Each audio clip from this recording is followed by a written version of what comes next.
I never thought a handful of chickens would become the hill I'd die on, but when Barbara Preston showed up at my door with her clipboard and perfectly pressed blazer at 7:30 on a Tuesday morning, I knew my peaceful life in Maplewood Estates was about to go straight to hell. "Christopher Reynolds?" she asked, even though she already knew exactly who I was. Her smile didn't reach her eyes. "That's me," I said, still holding my coffee mug and wondering what fresh nightmare awaited me this time. "I'm Barbara Preston, president of the Maplewood Estates Homeowners Association. I've received multiple complaints about noise violations originating from your property." She clicked her pen and looked down at her clipboard like she was reading me my rights. I blinked. "Noise violations? I work from home. I barely make any noise at all." "Your chickens, Mr. Reynolds. They're creating quite a disturbance for your neighbors." My chickens. I glanced back toward my yard where my 4 hens were probably pecking around their coop, doing absolutely nothing wrong. I'd gotten them 6 months ago after reading about sustainable living and wanting to reduce my environmental footprint. They were quiet, well-maintained, and honestly better behaved than most of the dogs in the neighborhood. "Barbara, those chickens barely make any noise. Have you actually heard them yourself?" Her lips pressed into a thin line. "I don't need to personally verify every complaint. 3 separate households have reported excessive crowing and clucking that disrupts their peaceful enjoyment of their properties." "Crowing? I don't have any roosters, just hens. They cluck occasionally when they lay eggs, but it's quieter than someone talking." "Be that as it may, I've reviewed the HOA bylaws, and Section 7.4 clearly states that no livestock or farm animals are permitted on residential properties without explicit written approval from the board." I felt my jaw tighten. I checked the bylaws before I got them. There's nothing in there about chickens specifically. I've seen it say reasonable keeping of animals is allowed. "The board has determined that chickens constitute livestock. You have 14 days to remove them from the property or face fines of $100 per day." She handed me a formal notice printed on HOA letterhead. "Have a nice day, Mr. Reynolds." She walked away before I could argue further, her heels clicking against my driveway in a rhythm that felt intentionally aggressive. I stood there, looking down at the notice in disbelief. This was insane. My chickens were model citizens. They gave me fresh eggs, ate my kitchen scraps, and their droppings went into my compost bin. They were part of a whole system I'd set up to be more sustainable. I went inside and immediately pulled up the HOA bylaws on my computer. I'd read them before moving in 3 years ago, and I'd specifically checked again before getting the chickens. Section 7.4 read, "Residents may keep reasonable domestic animals provided they do not create noise disturbances, odors, or other nuisances to neighboring properties. Exotic or dangerous animals require board approval." Nowhere did it say chickens were prohibited. This was Barbara making up rules as she went along. I called my neighbor, Derek, who lived 2 houses down. He'd actually asked me for eggs a few times and seemed to enjoy the chickens. "Hey, Derek, did you file a noise complaint about my chickens?" "What? No, man, I love those chickens. Why?" "The HOA is trying to make me get rid of them. They said there were multiple complaints." Derek scoffed. "That's ridiculous. I've never heard them make any significant noise. You know who probably complained, though?" "Who?" "Francine Morrison. She's on the HOA board, and she's been complaining about everything lately. Last month she tried to get the Johnsons fined because their mailbox was the wrong shade of black. I'm serious. It was too glossy or something." That tracked. Francine lived directly behind me, though there was a good 50 feet in a fence between our properties. I'd seen her glaring over the fence a few times when I was out with the chickens. "This is unbelievable," I muttered. "Fight it," Derek said. "The HOA has been getting way too aggressive lately. They need to be pushed back on." He was right. I wasn't going to just roll over on this. I spent the next few days documenting everything. I recorded video of the chickens during different times of day, showing how quiet they actually were. I measured the sound levels with a decibel meter app on my phone. The chickens at their loudest, right after laying an egg, topped out at about 55 decibels. For context, normal conversation is around 60 decibels. I also did my research on local ordinances. Turns out, the city of Riverside, California, where Maplewood Estates was located, explicitly allowed up to 5 hens on residential properties. The HOA couldn't override city law. Armed with this information, I submitted a formal appeal to the HOA board and requested to speak at their next meeting. The meeting was held in the community center on a Thursday evening. I arrived 15 minutes early with a binder full of documentation, photos, sound recordings, and printouts of the relevant city ordinances. The room was set up with a long table at the front where the 5 board members sat. Barbara Preston occupied the center seat naturally.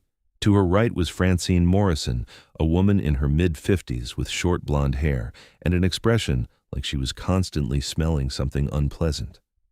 The other 3 board members I recognized from around the neighborhood but didn't know well. About 20 other residents sat in the folding chairs. Some were there for other agenda items, but I noticed Derek had come to support me, along with my next-door neighbor, Angela Evans, a retired teacher who'd always been friendly. Barbara called the meeting to order and worked through several mundane items about landscaping contracts and pool maintenance. Finally, she got to my appeal. Next, we have Christopher Reynolds appealing the livestock violation notice. Mr. Reynolds, you have 5 minutes to present your case. I stood up and walked to the front, setting my binder on the podium they'd set up. Thank you. I'm here because I believe the violation notice I received was issued in error. First, the City of Riverside explicitly permits up to 5 hens on residential properties. Here's a copy of the municipal code. I held up the printout. The HOA cannot create rules that violate city ordinances. Second, the claim that my chickens create excessive noise is unfounded. I've recorded sound measurements at various times of day. The chickens never exceed 55 decibels, which is quieter than normal conversation and well below any reasonable noise threshold. I showed them the data. Third, the HOA bylaws. Section 7.4 allows for reasonable domestic animals. Chickens are domestic animals that have been kept by humans for thousands of years. They're no different from keeping dogs or cats, and they're actually quieter than most dogs. Finally, I'd like to know specifically who filed these complaints and what specific disturbances they documented, because I believe if we investigate this properly, we'll find there's no legitimate issue here. Barbara's expression hadn't changed throughout my presentation. Thank you, Mr. Reynolds. The board will take your appeal under consideration. She started to move on to the next item. Wait, I said. Don't I get to hear the board's questions or discussion? The board will deliberate and provide you with a written decision within 10 business days. That's not how this should work. This is supposed to be a transparent process. I have the right to face my accusers and hear the evidence against me. Francine leaned forward. Mr. Reynolds, this is not a court of law. The board has procedures, and we follow them. You've made your statement. Now please sit down. Angela stood up from her seat.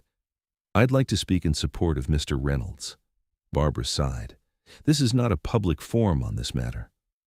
Actually, Angela said, her voice carrying the authority of someone who'd spent decades managing classrooms. According to your own bylaws, residents have the right to comment on any matter before the board. I've been to enough of these meetings to know the rules.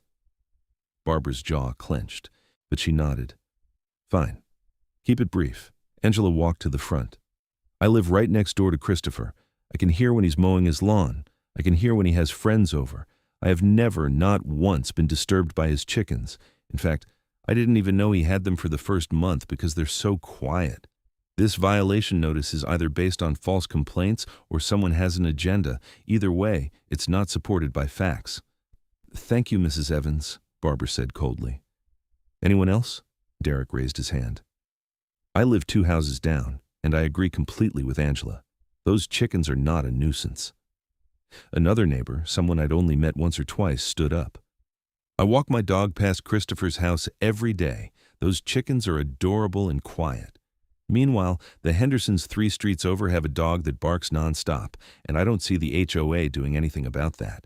I could see Barbara getting increasingly irritated. This wasn't going the way she'd planned. Noted, she said sharply. The board will take all comments under consideration.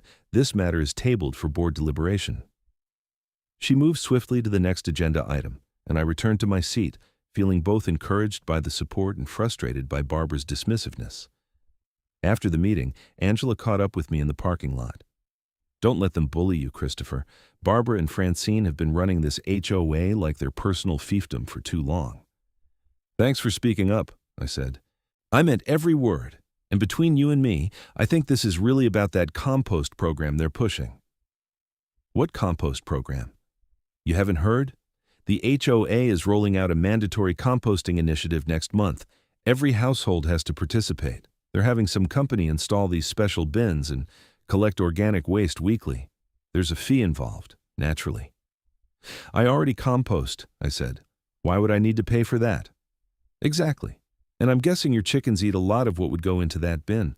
Less waste from you means less revenue for whatever company they've partnered with. Just a theory, but the timing is suspicious. That made an uncomfortable amount of sense.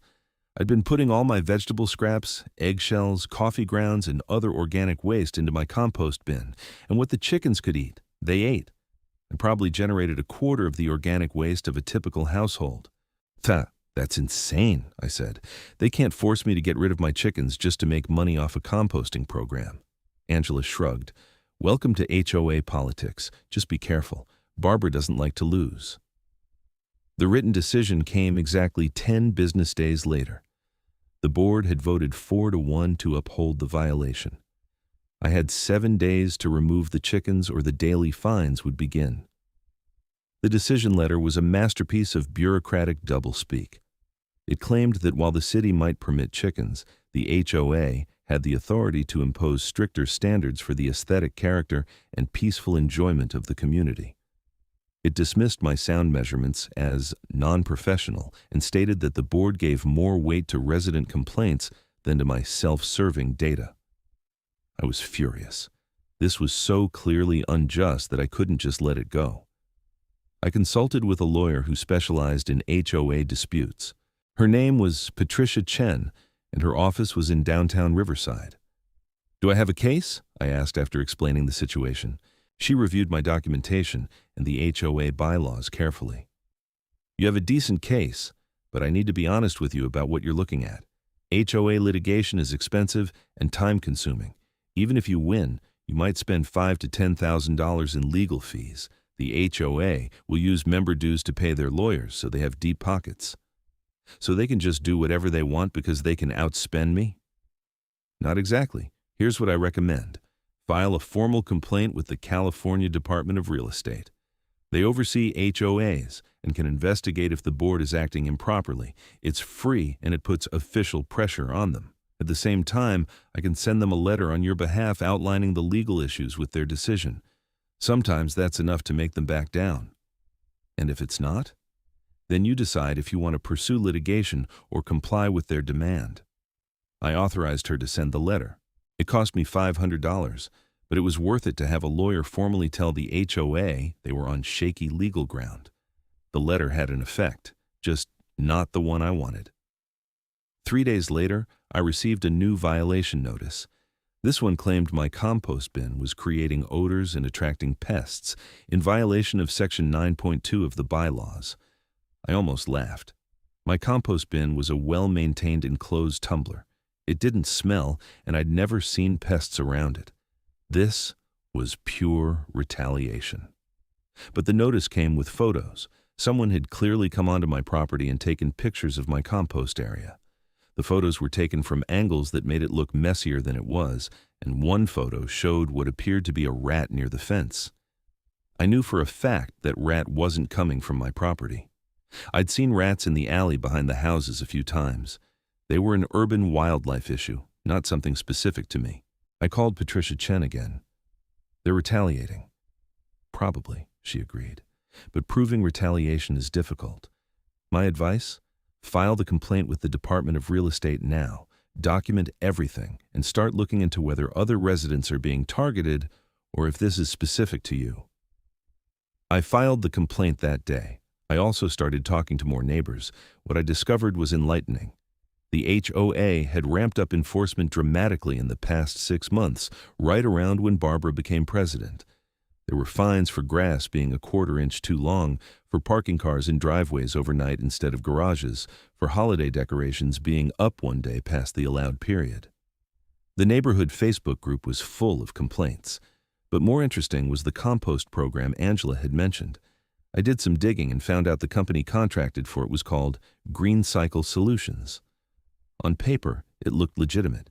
But when I searched for the company's ownership records, I found something interesting. One of the registered agents was Michael Preston, same last name as Barbara. I couldn't find a definitive family connection online, but it was suspicious enough to note. The day my fines were supposed to start, I got a visit from animal control. A county officer showed up saying there had been reports of livestock being kept in violation of health codes. I showed him the chickens, their clean coop, my city permit that I'd obtained after all this started, and my documentation. He looked around, checked his paperwork, and seemed confused. "Sir, I don't see any violation here. Your setup is actually better than most I've seen. Who filed this report?" "I think it came from my HOA president." He shook his head. "I'll file my report as no violation found. Sorry for the inconvenience." After he left, I sat in my backyard with my chickens and tried to figure out my next move. The HOA fines were accruing at $100 per day. Even if I eventually won a dispute, I'd owe thousands in the meantime. Angela came over that evening with a bottle of wine. "I heard about animal control. This is getting out of hand." "I don't know what to do," I admitted. "I can't afford to fight them in court, and they're just going to keep harassing me." "What if you rehomed the chickens temporarily, just until the legal stuff gets sorted out?" "That feels like giving up." "It's strategic retreat," she said. "Live to fight another day." I hated it, but she was right. I couldn't keep racking up fines indefinitely.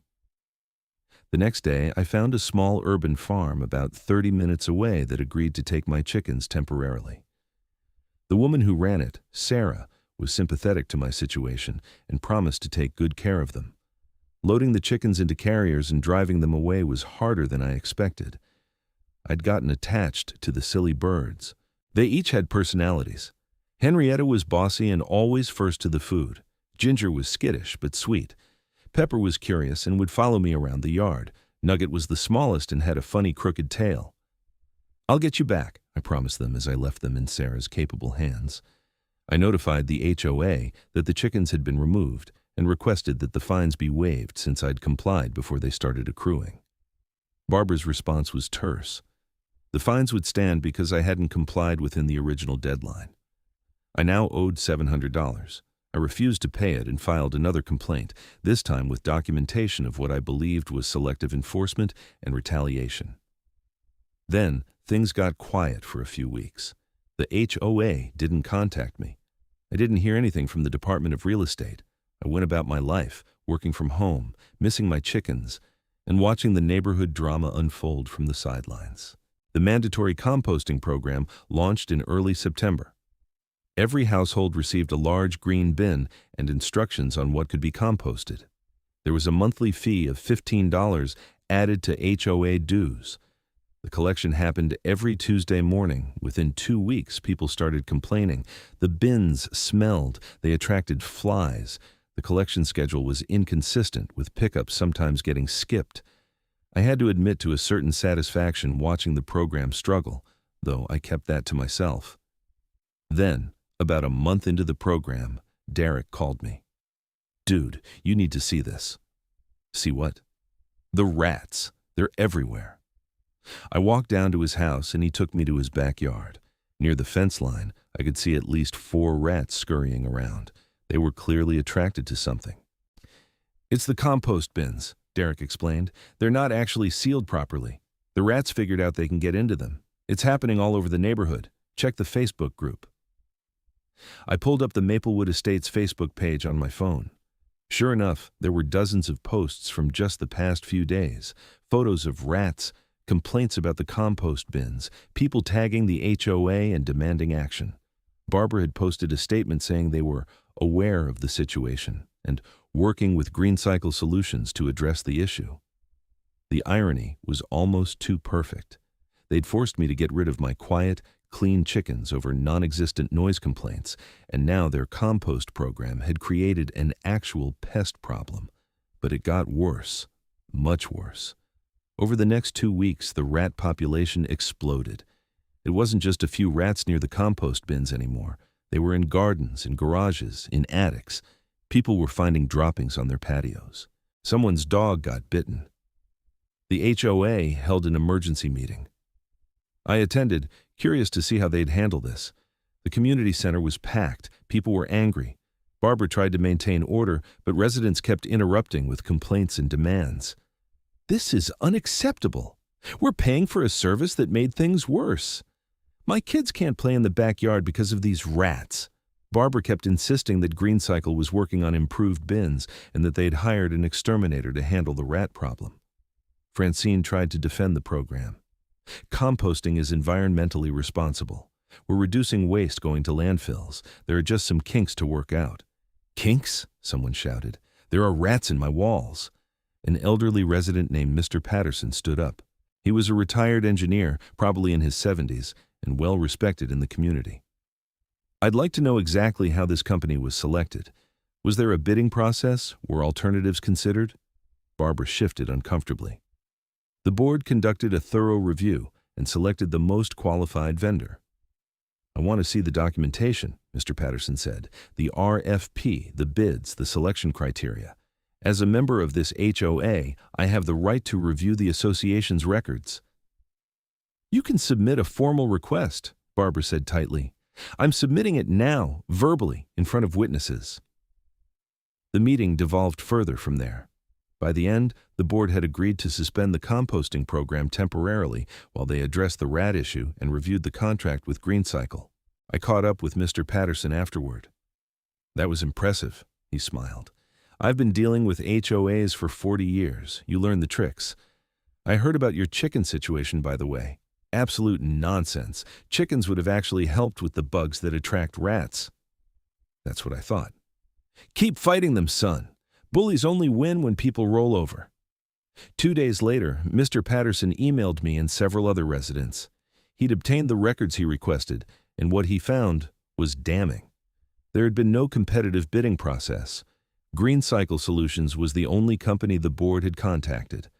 The contract was unusually favorable to the company, with no performance guarantees and a 5-year term that would be expensive to break. And the kicker, Michael Preston, the registered agent for GreenCycle, was indeed related to Barbara. He was her brother. Barbara had given her brother's company an exclusive, no-bid contract worth hundreds of thousands of dollars over its term, funded by mandatory fees from every household in the HOA. Mr. Patterson had also discovered that the contract included a provision where the board members received consulting fees for helping implement the program. Barbara, Francine, and one other board member had each received $5,000. This wasn't just bad judgment, this was fraud.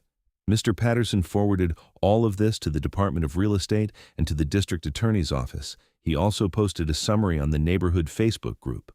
The response was immediate and explosive. People were furious. There were calls for the entire board to resign. Someone started a petition. Barbara tried to do damage control, posting a statement claiming everything was legal and that the consulting fees were proper compensation for additional work. It didn't help. The comments on her post were brutal. I felt vindicated, but also uneasy. This was spiraling into something much bigger than my chicken dispute. The following week, the Department of Real Estate sent an investigator to interview residents and review HOA records. I gave a statement about my situation and how I believed it was connected to the Compost program. The investigator was a serious woman named Agent Morrison, no relation to Francine. She took detailed notes and seemed particularly interested in the timeline of events. "So they cited you for your chickens right before launching a program that would have reduced your organic waste?" she asked. "Yes. And the chickens would have actually helped control the kinds of pests that are now swarming the neighborhood because of their program." "Interesting. And you have documentation of all this?" I provided her with everything. My original appeal, the violation notices, the timeline, my correspondence with the HOA, photographs, sound recordings, all of it. 2 days after that, the district attorney's office announced they were opening a criminal investigation into the Maplewood Estates HOA board for potential fraud and embezzlement. The news made the local paper. "Local HOA under investigation for fraud," read the headline. The article detailed the sweetheart contract with GreenCycle, the consulting fees, and the rat infestation that had plagued the neighborhood. My chicken situation even got a mention as an example of potential retaliation against residents who might have reduced the composting program's revenue. Barbara and Francine both resigned from the board the day the article came out. The other board members who'd received consulting fees resigned the following day. That left only one board member, a quiet guy named Tom who apparently hadn't been involved in any of the shady dealings. An interim board was formed from volunteers, including Mr. Patterson and Angela. Their first act was to terminate the contract with GreenCycle Solutions and bring in a professional pest control company to handle the rat infestation properly. Their second act was to void all the fines issued during Barbara's tenure, pending a review of each case for legitimacy. My $700 in fines were erased, and I received a formal apology from the new board. The pest control company worked for 3 weeks to get the rat situation under control.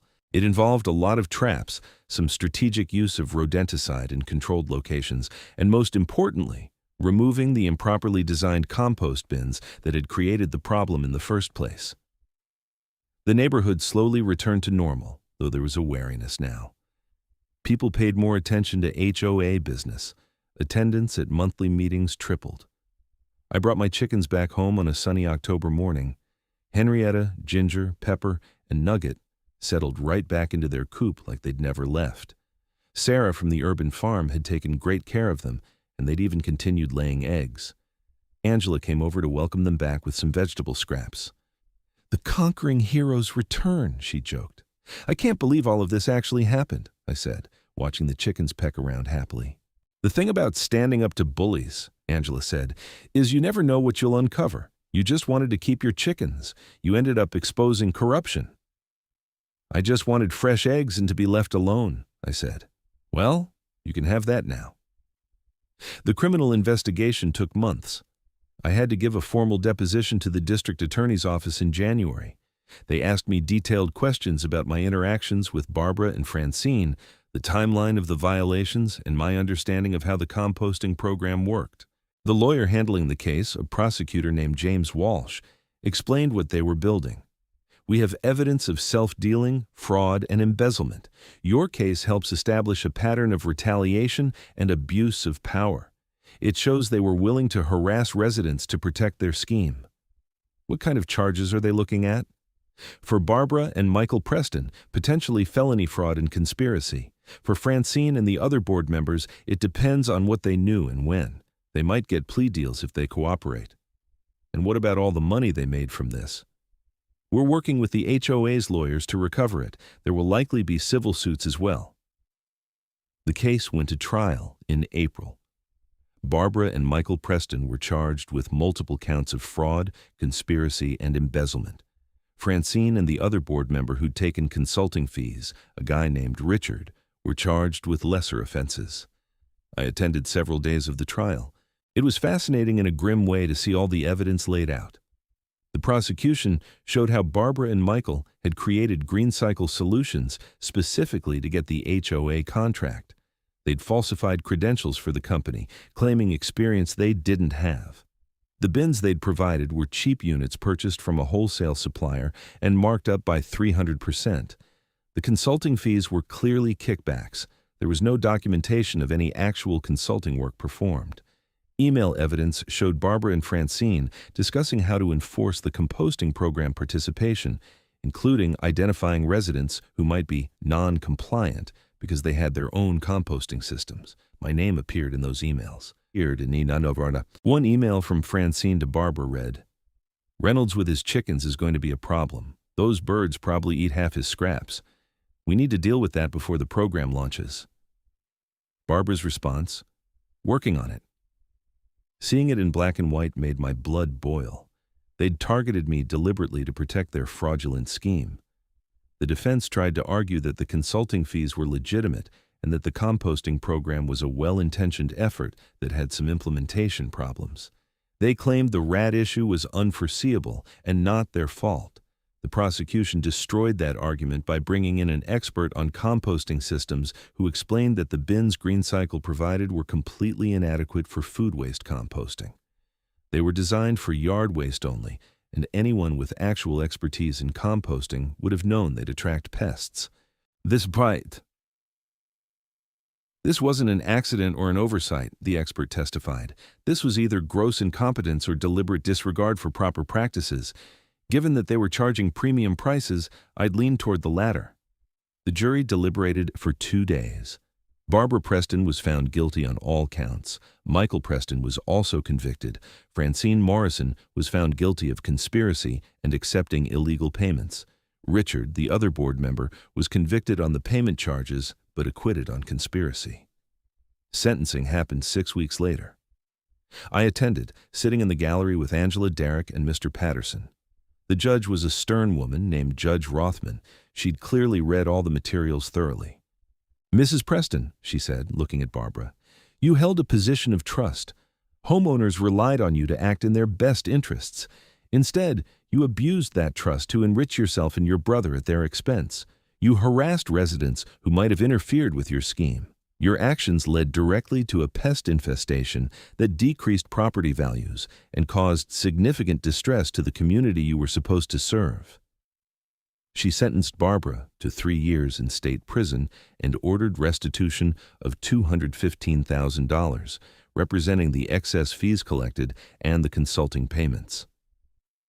Michael got 4 years because he had prior fraud convictions the prosecutors had uncovered.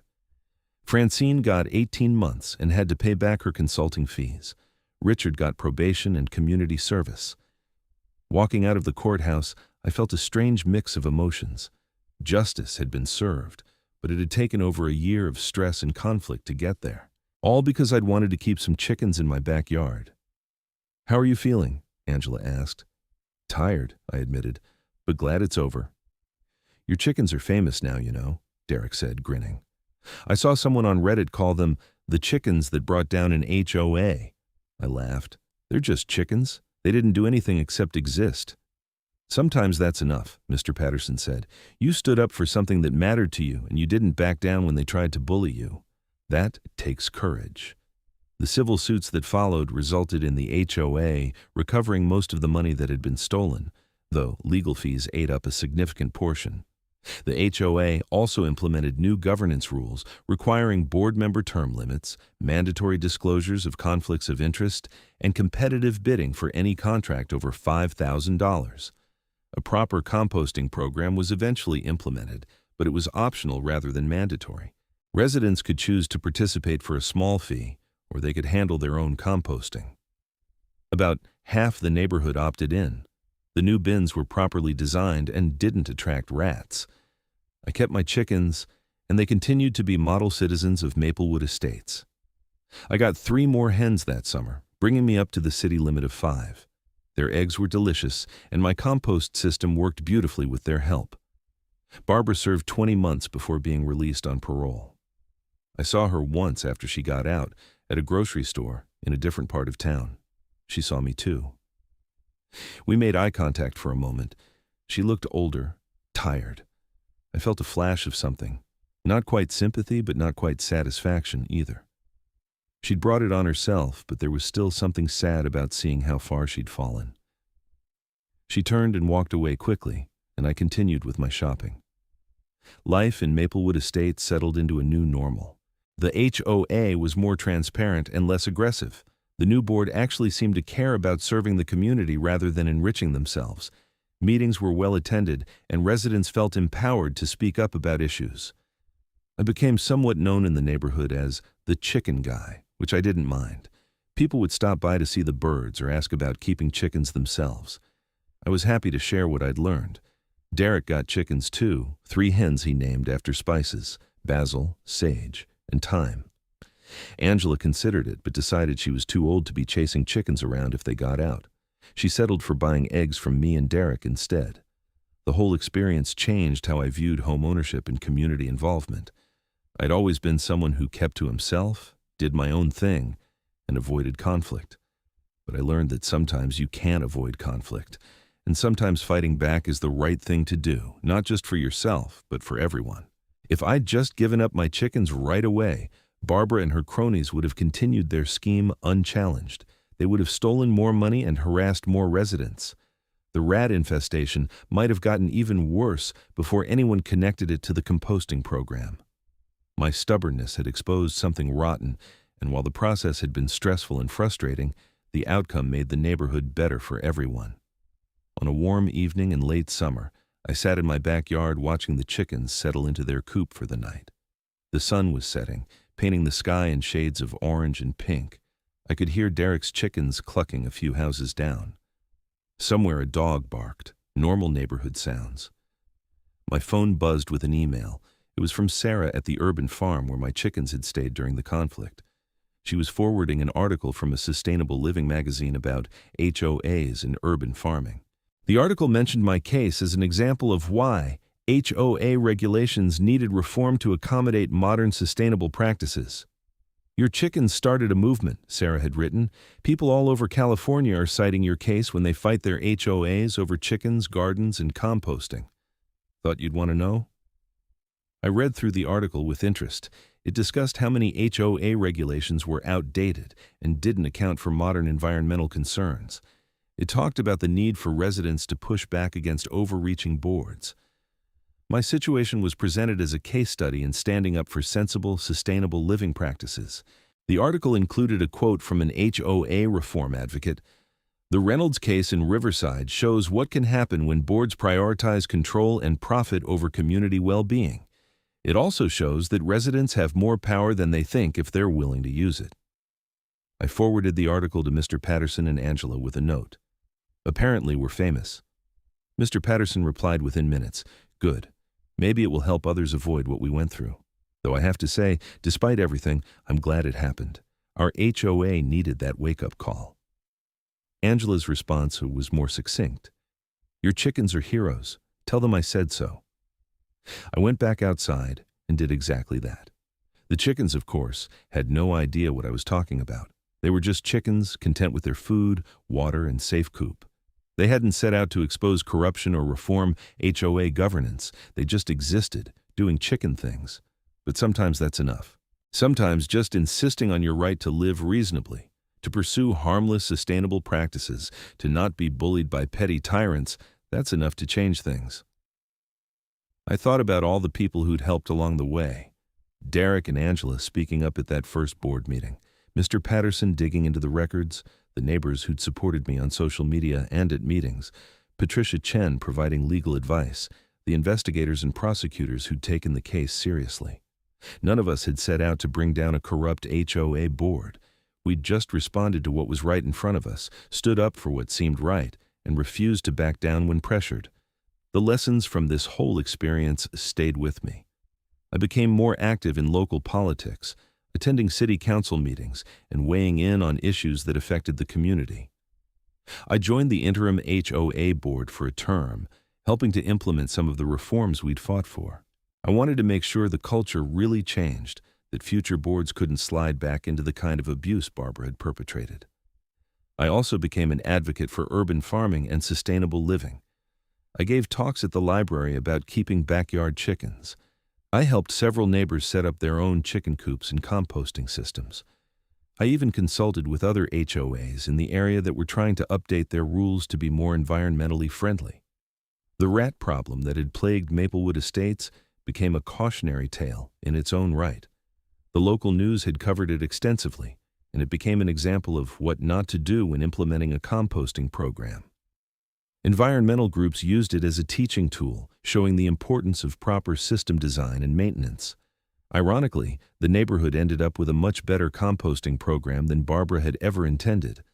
The optional system run by a legitimate company worked efficiently. The properly designed bins didn't attract pests. And for those of us with chickens, we had a complete backyard ecosystem that handled organic waste beautifully while providing fresh eggs. One afternoon, about 2 years after everything settled, I was out in my yard working on expanding my garden when a young couple walked by. They stopped and asked if they could ask me some questions about the chickens. "We're thinking about buying a house in the neighborhood," the woman explained. "We've been wanting to keep chickens, but we've heard horror stories about HOAs not allowing them." "Well," I said, smiling, "we had some issues here, but they got resolved. The current HOA is much more reasonable about this stuff." "We read about what happened," the man said. "That's actually what made us interested in this neighborhood. We figured if the community went through all that and came out supporting sustainable practices, it's probably a good place to live." "It is," I said. "It really is. Want to meet the chickens?" They did, and they ended up buying a house 3 streets over. 6 months later, they had their own chickens and were active members of the now thriving Maplewood Estates community. That became a pattern. The neighborhood's reputation shifted. Instead of being known for strict HOA enforcement, we became known as a progressive community that supported sustainable living while maintaining property values. Younger families moved in, many of them interested in gardening, composting, and yes, keeping chickens. The property values that Barbara had claimed to protect actually increased, not because of strict enforcement of aesthetic rules, but because the neighborhood became a desirable place to live for people who valued community and sustainability. Sometimes I still got asked to tell the story of what happened. It became neighborhood lore, the tale of how 4 chickens took down a corrupt HOA and transformed a community. I tried to keep it accurate to make sure people understood it wasn't just about chickens, but about standing up against abuse of power. But I also made sure people knew the chickens themselves, the actual birds, were blameless in all of it. They were just chickens. Good chickens, yes. Quiet chickens who laid tasty eggs and helped maintain a healthy backyard ecosystem. But ultimately, just chickens. Henrietta, the bossy one, lived for another 4 years and became something of a neighborhood celebrity. Kids would ask to visit her. When she finally passed away peacefully in her sleep, I buried her under the apple tree in my backyard and planted flowers on her grave. It felt appropriate for a chicken who'd inadvertently changed so many lives. The other original chickens lived out their natural lives as well, and I replaced them over time with new birds. But I always kept a coop full of hens, always kept my compost system running, always maintained that small act of sustainable living that had started everything.